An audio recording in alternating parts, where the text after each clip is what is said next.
માંગરોળ પ્રજાપતિ સમાજની મહિલા સત્સંગ મંડળ દ્વારા વાર્ષિકોત્સવ ઉજવવામાં આવ્યો હતો। માંગરોળ પ્રજાપતિ મહિલા મંડળને 1 વર્ષ પૂર્ણ થતા પ્રજાપતિ સમાજવાડીમાં સત્યનારાયણની કથા, સત્સંગ, ધૂન અને મહાપ્રસાદનું ભવ્ય આયોજન કરવામાં આવ્યું હતું, જેમાં મોટી સંખ્યામાં બહેનો તેમજ પ્રજાપતિ સમાજના અગ્રણીઓ ઉપસ્થિત રહ્યા હતા। માંગરોળમાં પ્રજાપતિ સમાજના આ મહિલા મંડળ દ્વારા સમાજના સૌ લોકોના साथ सहकारથી વર્ષ દરમિયાન વિવિધ ધાર્મિક સેવાકીય પ્રવૃત્તિઓ કરવામાં આવે છે। તેમજ મહિનાની દર 22 તારીખે ભવ્ય સત્સંગ ધૂનનું પણ આયોજન કરવામાં આવે છે।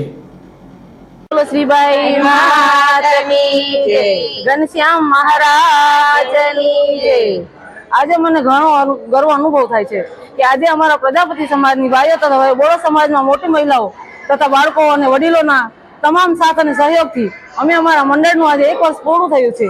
તેના માટે અમે આજે સત્સંગ રાખ્યો છે, તેમજ સત્યનારાયણ ભગવાનની કથા અને અલ્પાહાર પણ રાખેલું છે। અને એ સિવાયમાં અમારું મંડળ સત્સંગ કરે છે, એને આજે 1 વર્ષ પૂર્ણ થયું છે। અને અમારું મંડળ દરેકના ઘરે, કોઈના ઘરે અમને આમંત્રણ આપે તો એના ઘરે સત્સંગ કરવા અમે જઈએ છીએ।